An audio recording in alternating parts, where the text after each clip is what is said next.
Okay, and I think we're live. Hey everyone, it is 4:58 on Tuesday, so you guys know that we are here and ready to go. I hope you guys are doing good. I'm talking a little softly, and you guys might notice that my background is a little bit different, and that is because we are in our brand new building as of now, which is super exciting. Several of you guys got to come out on Friday see it, which is so cool. But those of you that have not seen it yet, we really want you to. So you can get with me or your coach and come by and check it out. So that is where I am. That's kind of been my whole day today, is kind of moving in and getting adjusted to the new place, which has been super cool. But yeah, that's all I've got announcement wise, is that we're in our new building and it's pretty amazing. And we are a little bit ahead of schedule, so I'll be texting out that link here in just a moment, so we can get as many people on here as we can. So yeah, yes,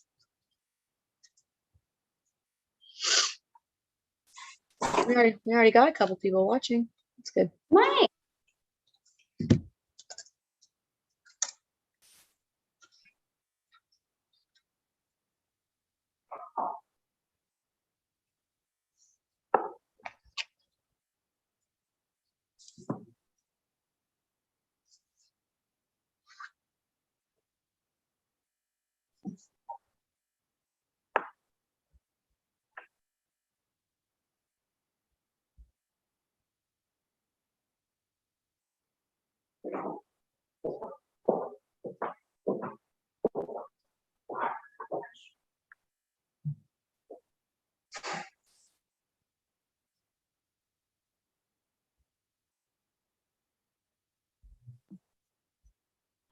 Thanks, Josh.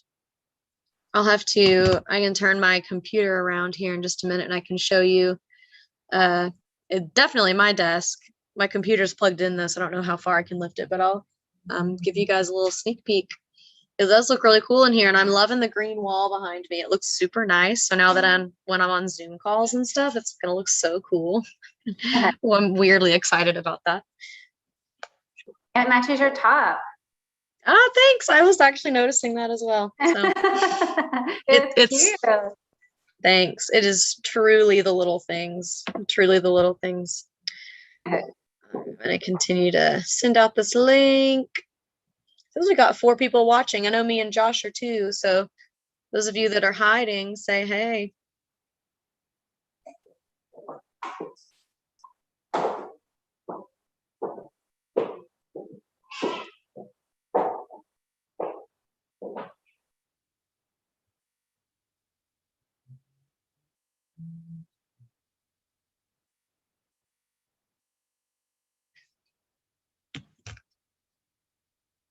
Hey, Michael. So I don't know if Regina is on yet, but I'll take a moment to brag on her.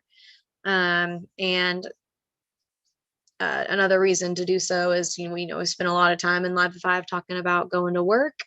And today was Gina's first day at work at Immerse, which is super exciting, because I don't know if I've actually mentioned this to you, Lindsay, but we're partnered with the program. We're partnered with the Workforce on University.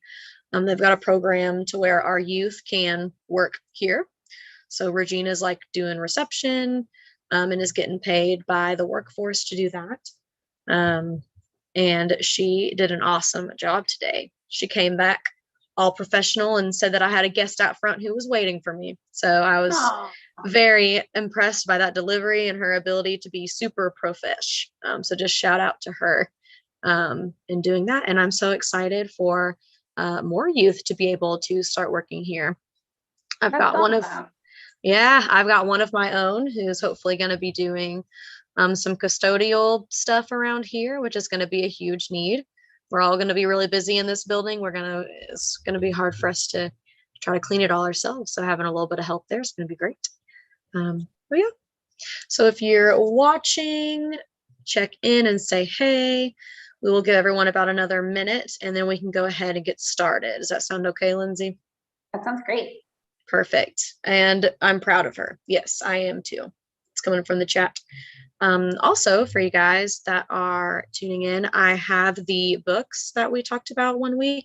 Lindsay, we had a guest one time in your absence, and she is an author, and we had a few youth request her books. And so I do have those books.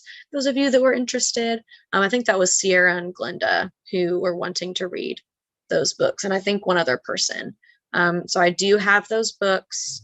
Let me know if you want one, and you can either come up to the OC and get it, or you can text me and tell me that you want it delivered to where you live. And I try to do either one. So that's all for me. Hey, Sierra and Glenda. Cool. All right. Well, we got a crowd now, so I'll kick it over to you, Miss Lindsay. Thank you. Thank you. And thank you guys for being here tonight. We've had kind of a off again, on again these past few weeks. I'm excited to be back. And we're actually going to be talking about some social skills and some emotional intelligence competencies. So EQ, you may have heard of that. So if you remember, like a couple of weeks ago, we talked about the emotion wheel and just like what they mean and kind of like the spectrum of everything.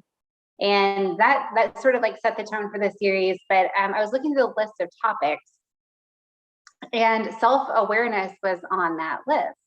And by the way, so is communication and conflict resolution. And those two topics we have already done sessions on, and Casey has uploaded the PowerPoints to those Live at 5 YouTube links. So if you want to go back and look for conflict resolution tips, or even just some like professional communication tips, which are also, by the way, good for like out of office too. Check those out. But today, I wanted to talk to you guys to put together a presentation, and I thought, you know, it's probably better to put this in context. And so next week, I'm going to give you some tools that I have used for my own self-awareness that have really worked for me. But this week, I wanted just to take some time to share my story.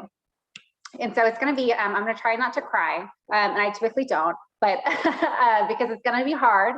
It's going to be hard at times. But I thought as part of it, to talk about self-awareness, I think it's just really important to be vulnerable, and I wanted to give that some context. So this year, so I don't have a presentation, by the way. So I'm just gonna be talking to you guys tonight. There's no slide to share anything. And if you have any questions for me, you have any comments, I invite you to put those in the chat, and we can always circle back up in the end. And none of this is scripted, so you're just gonna have to like ride the roller coaster with me. Okay, so I'm 36 years old. I turned 36 this year, and I've had a pretty incredible career, largely not because of my own abilities, but because of the people who have surrounded themselves and have been a huge part of my life. And that's really what I wanted to talk to you guys about, is just really recognizing my own self-awareness and celebrating the trials and tribulations throughout my life and being able to overcome those, and recognizing that they've shaped me into who I am. And then also just giving recognition to my support system. And I think part of self-awareness actually comes by surrounding yourself with people that can hold you accountable and who can also support you and talk to you as you work through just, what happens in life. And as you know, there are people out there who have more struggle in life than other people. And typically by looking at me, and people that meet me are surprised by my history. And so that's what I wanted to talk to you as sort of my overcoming story and what that's given me in terms of my own self-awareness. So when I was maybe 2 years old, my biological mom went to prison for embezzlement. And my dad, who was maybe 24 at the time, my parents had me when they were 22. My dad was a single dad, And he was a groundskeeper. So he basically did like landscaping, mowed lawns. So he didn't have very much income, and he certainly didn't know how to take care for a toddler girl. And actually, the last time I remember seeing my biological mom was in prison during visitation hours. And I haven't kept in touch with her. She's out now, and she had children. She got married again, and she has another family, and we've never connected. And I'm like in a good place about that. I'm in a good place about that, and it's not something that I wanted to necessarily seek.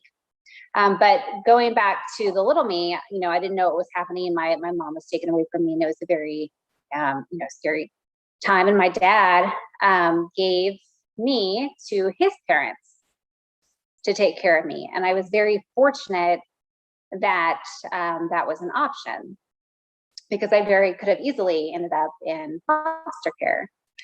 And so my dad asked my grandparents to take care of me while he kind of figured out his life.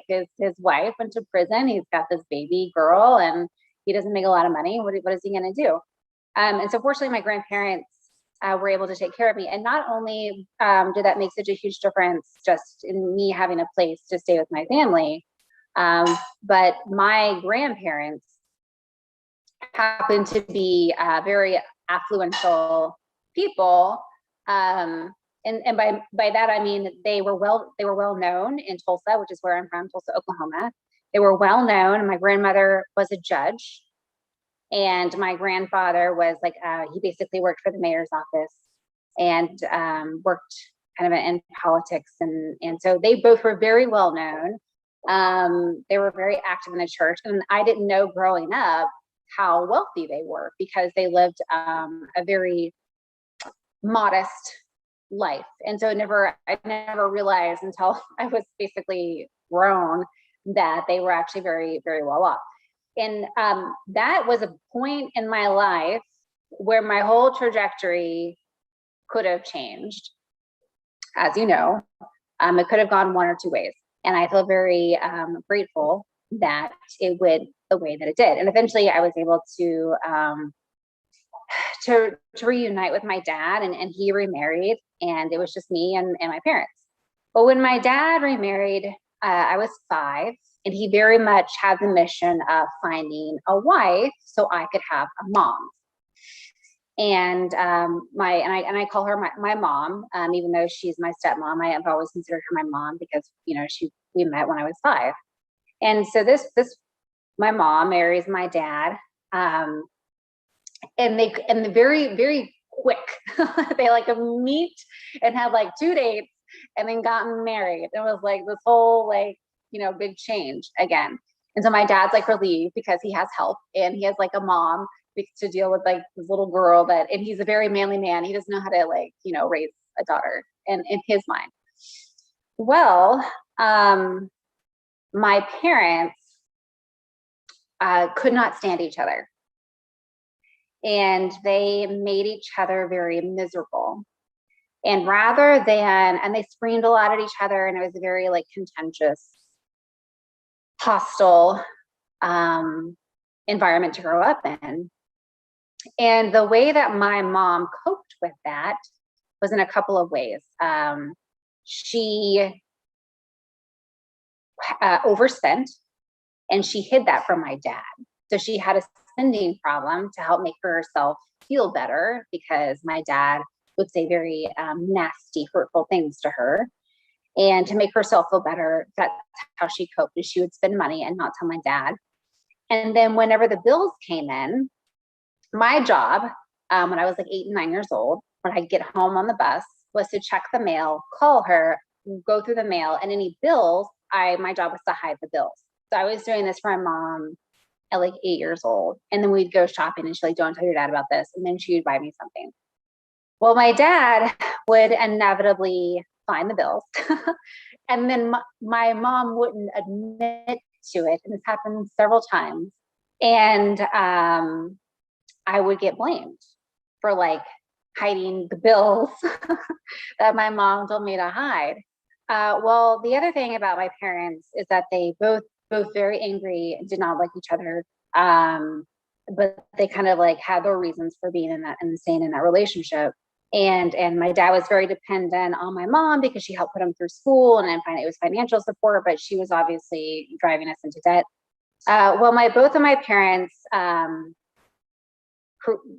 basically took their anger out on me in physical and emotional ways. They would hide that abuse from each other.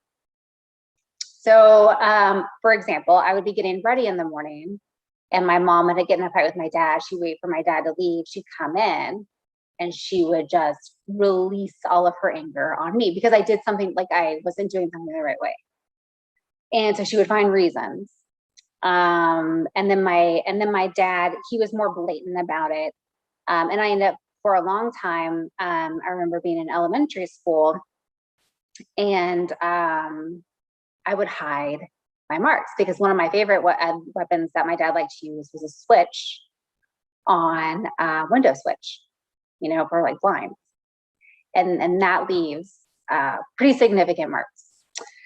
And my mom's sorority paddle. And I don't know if you've ever seen like fraternity or sorority paddle, but it's like a heavy, pretty significant paddle, wooden paddle.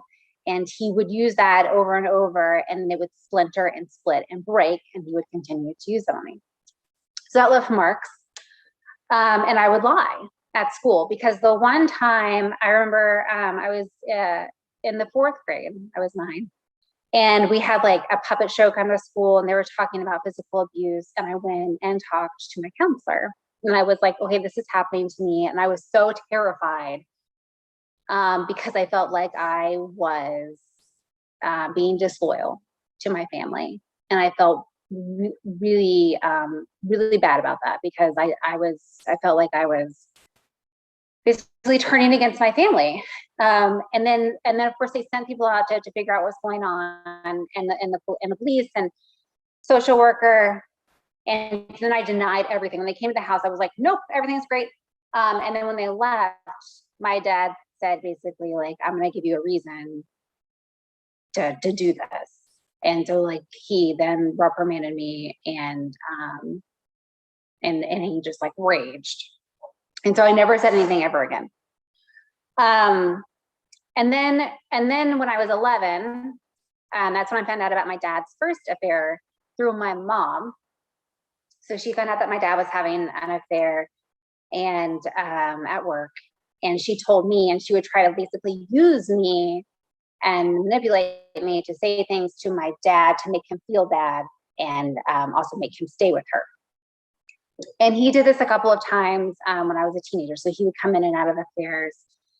And even like kind of not, he didn't have another family, but he would kind of like take in the kids of whatever woman he was with, and like kind of like create a new family. And it was pretty much miserable. And then I finally was so excited to go to college when I was 18 because there was like freedom. And my parents, they got divorced at my first semester of my freshman year of college. And they said, well, we stayed married for you. And I was like, what kind of crazy joke is this? Like the you being together was like the worst thing that happened in my life. And I told them that.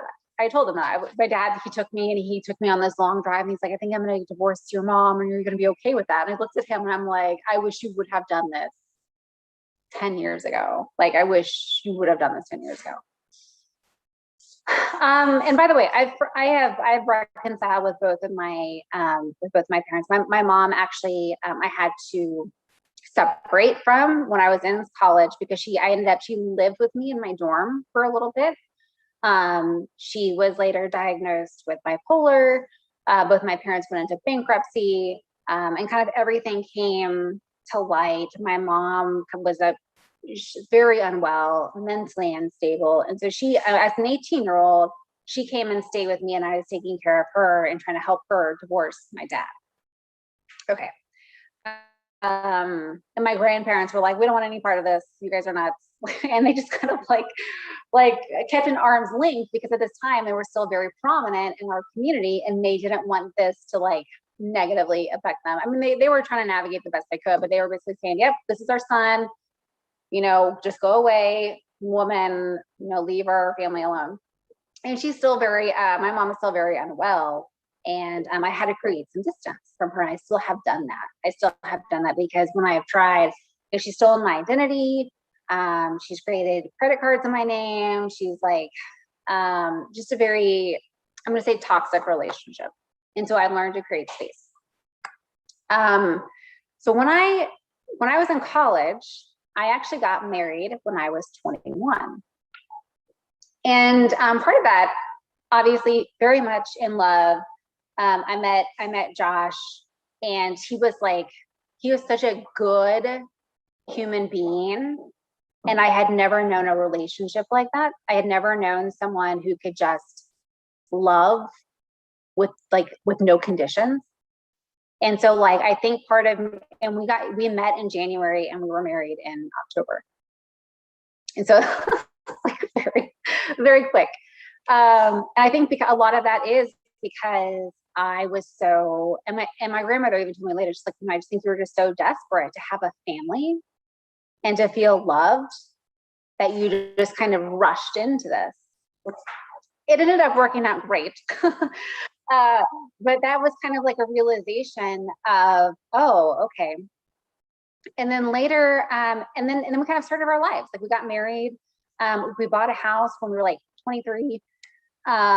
We ended up moving. We had some pretty awesome career trajectories.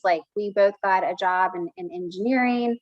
I ended up being an executive by the time that I was 30. I was the first female and the first millennial executive at this 3,000 person construction and engineering company. I had to fight really hard to get there. I also had a lot of people in my camp supporting me and coaching me and mentoring me. And that's why I say, if anyone ever offers to help you, take yourself up on that. Do that. I will also say that my mom, as toxic of a relationship that she is, my parents both did a really good job of showing me how to behave in situations. I told you my grandparents were really prominent in the community. We would go and do these big ribbon cuttings and ceremonies and all these things. And I learned at a very young age how to put on a mask is really what that was. It's we would learn to look like the perfect family. And I knew my role in that. Well, it actually ended up being a really good skill because as in my 20s, instead of, faking it to make it, I was no, this is still an authentic part of me. I just know how to adapt my behavior to fit the situation. And that's exactly what I did in my early career is I said, okay, I want to be an executive. I want to be a manager. I'm looking at the people who have that job now. What do they act like? What do they do? And I would watch them. And then I would copy their behavior as much as I could. I'm still a woman, right? But as much as I could, I would carry myself with confidence. I would speak their language. I would ask all the right questions. I would be quiet in meetings, and people interpreted that as intelligence. So I would sit there, and I'm kind of a shy person anyway. So I would just sit there and just watch people and observe. And people took that as me being intelligent. And they're like, oh, that's a really smart girl. And I was like, I literally said nothing in that meeting. But because I just learned how to behave by watching people and learned what behaviors people responded to. As a child, people would tell my parents, oh, she's so well behaved. And part of it, I was afraid to, mess up because I knew it was going to happen later. But I also took that as a social cue of oh, people like it when I'm polite, when I'm quiet, when I'm still. That's good. So I'm going to do a bunch of that. And I just kind of learned how people responded to different behaviors. And I think that's also attributed to my success. So I was 30. And then by the time that I was in my early 30s, I was flying on a private plane. I had car service come and pick me up when I got to the private, airport. I was going from city to city. I was making national presentations, sitting in board meetings. I felt like I was crushing it. Like I made it. Like I was like, yes, all that I had to go through, worth it, because look, it made me into this person. And so now I'm here. Well,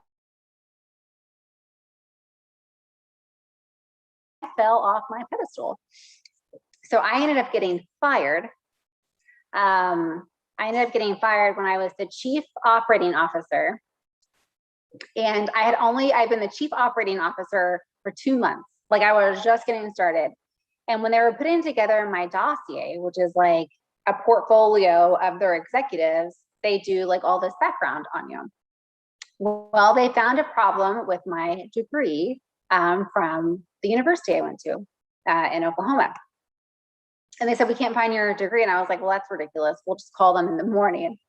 Well, my identity was lost.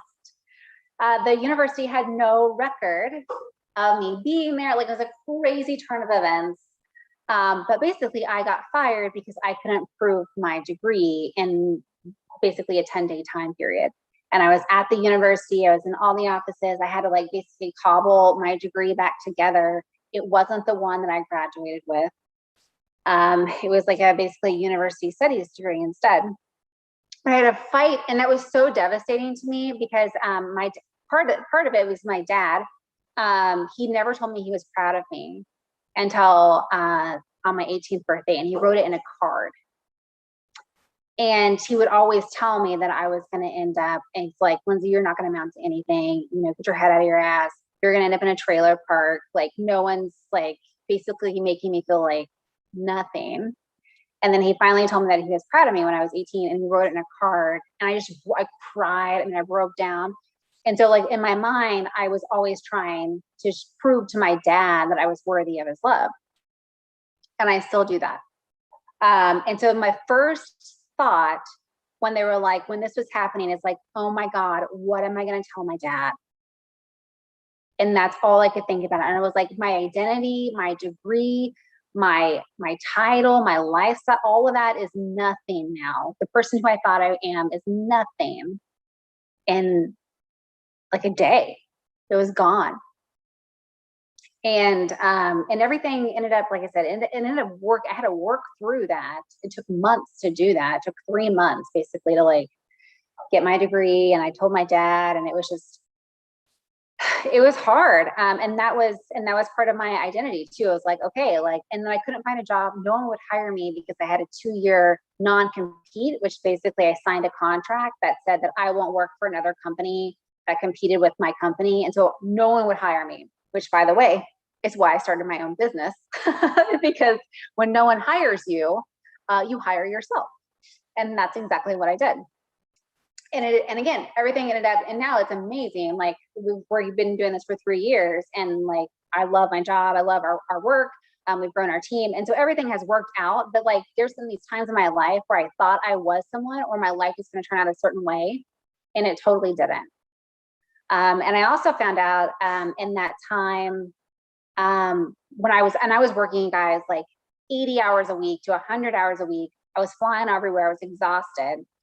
And I got fired. And kind of in that time frame, I also discovered that I have an attachment disorder, because and it's kind of like I have abandonment issues. And I kind of like knew that, but I really didn't know that until I started seeing just like signs in myself of like my own worth being dependent upon how someone else felt about me, and certain people too. Like it wasn't just anyone, it was like certain people that I really needed their love for. And I always put people kind of at an arm's length, because I didn't trust anyone to build a relationship with me, because I thought they would just leave me. And most of my relationships before Josh, I would just ghost them. Like I would just, no text, no phone call. It was getting like too serious. And then I would just be like, nope, I'm dead, because I didn't want them to leave me. And so I started to see this pattern in myself of like, I have abandonment issues, probably stemming from, when my mom went to prison, and then my dad gave me up. And then my parents were like hiding their abuse.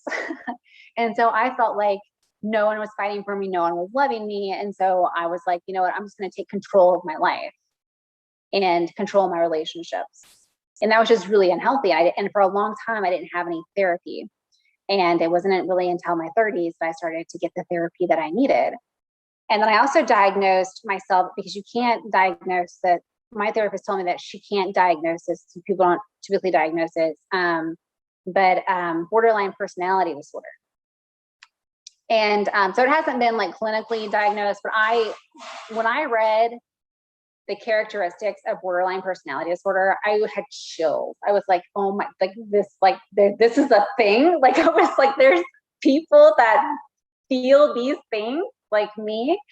And it was like pretty, it was such like awakening moment, but it felt so liberating too, that like I had a name for it. Like I could be like, I have abandonment issues, I have borderline personality disorder, and I am still living my life. I'm owning my life, and I'm being very successful. And even when things sort of knocked me off my path time and time again, I think my greatest weapon I have has been self-awareness, by saying, yep, I'm those things.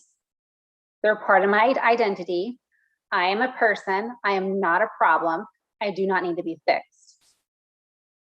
These are my characteristics, and this is how I will either use them to succeed, or I will manage them to succeed. And so that's really what I wanted to get to tonight, is just talk about kind of like this crazy life and my crazy past. But even through the trauma, even through the abandonment, and all the hurt and all the pain and just like the unexpected, I think there's just a lot of strength in knowing exactly who you are, what makes you tick, what drives you, what motivates you, why you feel the things you feel, and you don't know why. You're like, why am I reacting this way? Or why do I feel this way? And it doesn't always make sense. Self-awareness is such a powerful tool. And so that's really what we're going to talk about next week, is some of the resources that I've used to get sort of a hold of who I am and my identity. So thank you for letting me share my story with you. I had not ever planned on doing this, but it just seemed like the right thing to do as we started to embark on this whole like emotional intelligence and competencies series. Well, for like 2 minutes now, I've tried to think about what I'm supposed to say after that, and I've come up with nothing. The one thing I will say is thank you. It's not easy to talk about the things that you have been through. I think you're brave. You've been vulnerable, and I thank you for kind of letting us in on that. And we have lots of support in the comments. Of course, I recognize that you're an overcomer. Just like all of our youth are. And Josh was great to point that out too. He says you all are, and that's so true to anyone. You're all resilient, every single one of you. That is one of the most important things you can ever have in life, and you all of you have that. Just being you, where you are day to day, where you are now, that takes resiliency, and you all have that. And I just don't want you guys to forget that, because I've been thinking a lot about just this new building and kind of how it's a new start, and what kind of about my own personal mission and goal. And that's what I want all of you to know, is how resilient you are and how you can use that in your favor. But we have a lot of people that can relate, a lot of people who are also thankful that you've gotten to open up, a lot of people saying that's scary, that's crazy, when you got to the climax of the story. So also just want to say you are a lady boss, because I love that quote. If no one hires you, you hire yourself. Right, that's amazing. So that's freaking awesome. And I love that. And I hope that you guys were as inspired by that as I was. But that's really amazing. Really, really amazing. I still don't have, the right thing to say. I wish I did. I always get to appreciate when people open up and let us in like that. That's what Miss Eleanor got to do with us a couple weeks ago. And it's just important for us to remember that being in touch with our emotions is a really big part of being successful. It's an important thing. So with that, I just want to, of course, the chat is open and will remain open. But if you guys have any questions or comments, I definitely want to hear them. And I know that Lindsay does too. So in what year did you start Legacy? 2018. 2018. Nice. Okay. Very cool. We celebrate our 3rd anniversary this month. Oh, that's right. I remember because in our first life skills, you showed a picture, you and Josh with the balloon with the 2 on it. So now I remember. Yeah, it's been about 2 years. That's great. Yeah, it's been awesome. Like I at first I did it for survival, and then I found purpose. I think that's just what happens is whenever, and I've heard this quote recently, and I think it's so true. I was on a path that I was for sure, like I thought, this is it, this is my life. And then it was taken away from me. And it was like very confusing. And it was like so surreal. But the quote that I lean to is when you get what you want, that's God's direction. And when you don't get what you want, that's God's protection. And I think that's exactly what was happening, is that I was protected. And God was like, you got the skills, you learned the skills, you were a good student, and now you're ready to truly live a purpose-driven life. And so, and it did. As soon as I made that switch, I was so scared, and I was just kind of like, I don't even know what's going on. I'm just trying to survive. And I just sort of blossomed, and kind of in the most unexpected way, opportunity just kept finding its way to me. And I just like, you know what? This is like, I thought I knew what this was, but this is what life is supposed to be. And so I just want to just share that as like encouragement of like, when you don't get what you want, that's God's protection. Mm-hmm. Could be him closing one door is opening up another. Yeah. And one thing I wanted to touch on was you were honest and said you had people in your life that were close to you that were saying like, you're not going to be anything, you can't do it. And I would bet that a lot of us have people like that in our lives that are saying, this is your path, this is what it's going to look like, you might as well give up. But I sure hope that we don't, because we can overcome and maybe be lady bosses ourselves, owning our own business one day. We can dream big. It's totally possible. I can tell that you used your resiliency in your favor, which is something I'm really going to harp on. You guys are going to get tired of me saying that. It's kind of my theme lately here. And this might be one of the best comments I've ever seen in the chat. We've got a girl who is watching along with us, who's going to be going into labor pretty soon, which is so exciting. And she said, I'm just glad that my water didn't break, so I got to hear the whole story. So I love that. That's amazing. Amazing. Oh my gosh. Yes. Thank you for being thank you guys. I mean, seriously, thank you all so much. I mean, I know it's I don't know, I feel very selfish, I think, talking about myself for this much. But I also want you to know that whatever your life looks like right now, like Casey's saying, you can overcome. And even if it's really good, I bet you can even overcome more. So just wanted to share that with you, and just thank you for sticking with me. Absolutely. Don't feel selfish, Lindsay. You give us an hour and sometimes more each week on Tuesday. So you're definitely not selfish. And honestly, I know personally, a lot of you have told me that these are like their favorite types of life skills, is when we get to hear from people that have like actually been there, done that, and kind of how they overcame. I know that's a fan favorite for sure. So yeah, don't feel selfish. You're using it to help us to get life skills out to everybody that needs them. So I think that is really special. And that's pretty much all that's going on in the chat. Yeah, someone said they remembered the life skills I did on resiliency a while ago. I think I'm going to redo that one because it's an important one. And I definitely think we're going to touch on that as we continue talking about emotions and how kind of being able to harness the power that we have over them and understanding kind of the role that they have in our lives. That's going to definitely touch on resiliency. That's a huge part of it. So yeah, I think we are looking good in the chat over here. Just huge thank you to Lindsay again. You guys give her you guys have been giving her love in the comments, but let's keep it coming because it's not easy to do that and be raw and vulnerable with us. So I'm so thankful for that. But for me, that is all that I've got.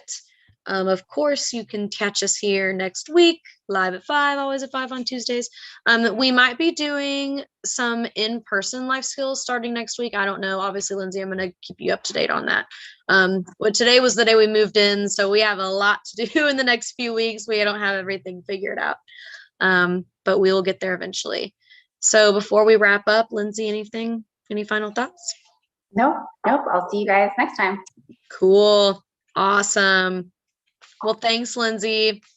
Thank you. And thank you guys that tuned in. Yeah, someone said I really enjoyed hearing her speak. I agree. Okay, so we'll go ahead and wrap it up, and I'm going to see you guys